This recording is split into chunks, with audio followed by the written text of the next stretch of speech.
All right, the nominees this year for 2014 Comeback of the Year: Sting, Batista, MVP, not so Bobby anymore, Lashley, Ryback, and Team 3D.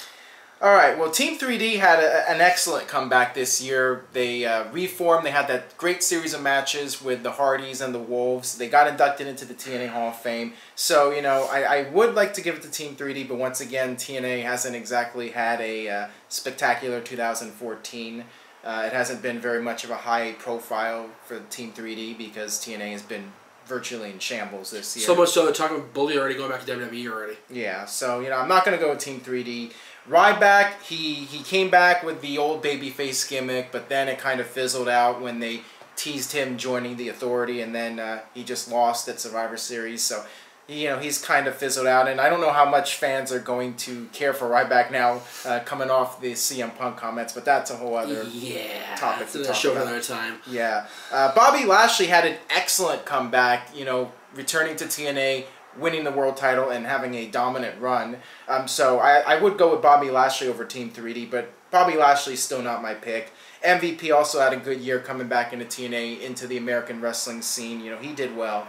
Batista could be the biggest flopped comeback of the year. You know, coming back and getting booed out of the building, and you know, many would say he had a very disappointing comeback. And Sting, of course, had, I think, the comeback of all comebacks to appear finally in a WWE ring.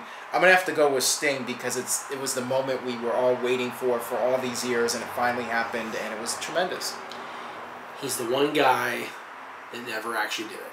He never crossed over to WWE from WCW. It took 13 and a half years for it to finally happen, including several runs of TNA in the process, which I'm sure they'll never acknowledge, unless they buy him out. But I agree with Aaron once again, and I was gonna go with Batista also because Batista had a good solid first half, but it fizzled out. He didn't win the title. He won the Rumble, but you know, so what? You won the Rumble before, but he's the big deal. Sting, his one appearance so far, has had the world talking about something besides CM Punk for a change. That lasted all of like 3 days. It lasted 3 days, but for those 3 days, yeah, Sting was the topic. Yeah. So, you know, Sting's our pick.